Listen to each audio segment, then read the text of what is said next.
मैं शिव सर एक बार फिर से आप लोग का बहुत बहुत स्वागत करता हूँ अपने YouTube channel game knowledge technical में। फ्रेंड्स, आज का जो टॉपिक है वो बहुत ही इम्पोर्टेंट टॉपिक है, खास करके वैसे स्टूडेंट्स के लिए जो मैट्रिक का एग्जाम दिए हैं, जिनका रिजल्ट आने वाला है, जो इंटर का एग्जाम दिए हैं उनका रिजल्ट आने वाला है। तो वैसे स्टूडेंट्स के लिए जो उनके मन में ये रहता है कि वो अपना करियर कहाँ बनावे, कैसे बनावे, और अगर जो स्टूडेंट्स आईटीआई में करियर बनाना चाहते हैं तो आईटीआई के बारे में मैं आपको संपूर्ण नॉलेज यहाँ देने जा रहा हूँ।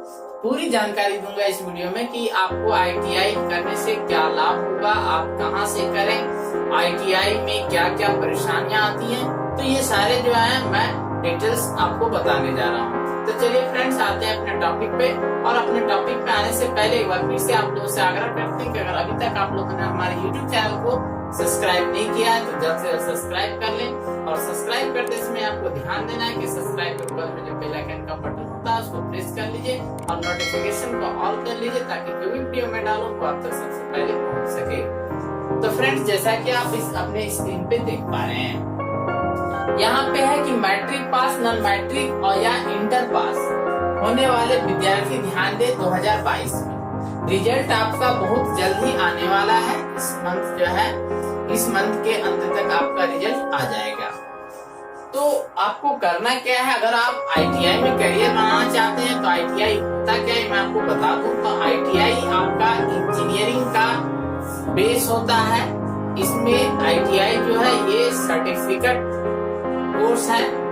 यहाँ पे आपको इंडस्ट्रियल ट्रेनिंग दी जाती है। एक इंडस्ट्रीज के लिए जो है टेक्नीशियन तैयार किया जाता है, एक फैक्ट्री के लिए टेक्नीशियन तैयार किया जाता है। तो जैसा कि आप आईटीआई का जो ग्रुप होता है आपका इंडस्ट्रियल ट्रेनिंग इंस्टीट्यूट होता है, जहाँ हिंदी में हम इसे औद्योगिक प्रशिक्षण संस्थान कहते हैं।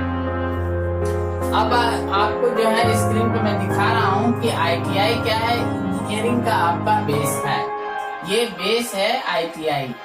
आईटीआई के बाद आप डिप्लोमा करते हैं, उसके बाद डिग्री करते हैं। तो जो आप चाहें तो डायरेक्ट जो है डिग्री कर सकते हैं।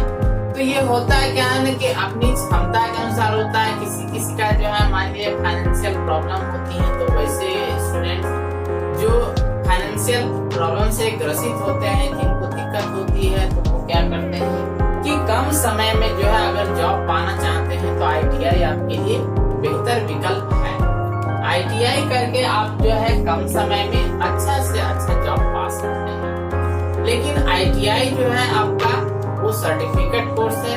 यूँ कहिए तो इसे हम हिंदी में कहें तो एक पढ़ा लिखा लेबर आप कह सकते हैं। तो ये पढ़ा लिखा एक टेक्नीशियन होता है जो अपना जो है ना काम को टेक्निक के आधार पर वो करता है, और जिसमें शारीरिक श्रम जो है आपको कम करना पड़ता है। लेकिन आपका शारीरिक श्रम के साथ साथ आपको जो है दिमाग का भी, अपनी बुद्धि का, अपने कौशल का भी आपको उपयोग करना पड़ता है। अब आईटीआई का सिलेबस मैं आपको समझा देता हूँ। तो आईटीआई का जो सिलेबस होता है उसमें 75% जो है आपका प्रैक्टिकल होता है और 25% थ्योरी होता है। जब आप डिप्लोमा करने जाते हैं तो वहाँ पे 50% जो आपका प्रैक्टिकल और 50% थ्योरी की पढ़ाई होती है। जब आप डिग्री करते हैं तो डिग्री में आपका 75% थ्योरी रहता है और 25% जो है प्रैक्टिकल होता है। अब बात करते हैं हम यहाँ पे अपॉर्चुनिटी की, कि अगर हम आईटीआई करते हैं तो रोजगार के कहाँ कहाँ अवसर हैं। तो देखिए, जब आप आईटीआई करते हैं तो सबसे पहले गवर्नमेंट और नॉन गवर्नमेंट दोनों सेक्टर में आपके लिए जो है रोजगार के अवसर उपलब्ध होते हैं।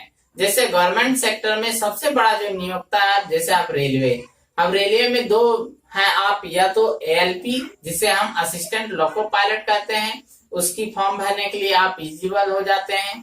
उसके बाद आप टेक्नीशियन जो वर्कशॉप में काम करते हैं तो टेक्नीशियन का फॉर्म भर सकते हैं।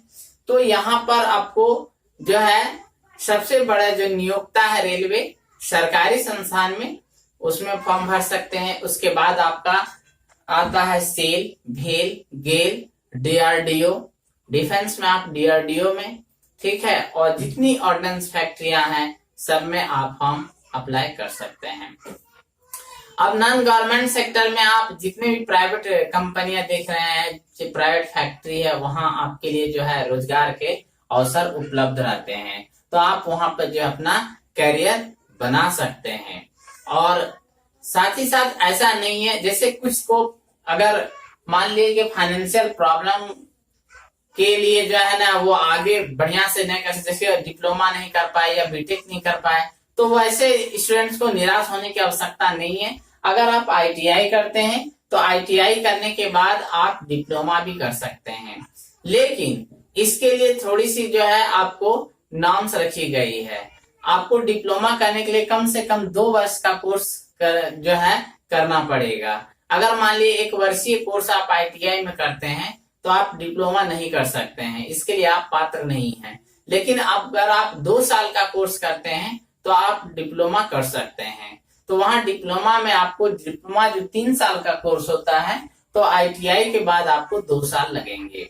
उसके बाद अगर बीटेक आप डिग्री करते हैं, आप अगर पढ़ाई आगे जारी रखना चाहते हैं तो डिप्लोमा के बाद आप डिग्री भी कर सकते हैं। डिग्री आपका जो है 4 साल का कोर्स होता है, तो वहां आपका जो एडमिशन जो होगा वो डायरेक्ट सेकेंड ईयर में होता है और आपका जो अवधि हो जाता है वो 3 साल का हो जाता है। तो आप डिप्लोमा के बाद डिप्लोमा टू डिग्री कर सकते हैं। तो फ्रेंड्स, ये आपका ITI का मॉडल था जिसको मैंने आपके सामने रखने का प्रयास किया। अगर इसमें कुछ त्रुटि हो तो आप कमेंट्स करके हमको बता सकते हैं ताकि इसमें हम सुधार कर सकें। तो फ्रेंड्स, आज के लिए इतना ही। बहुत बहुत धन्यवाद।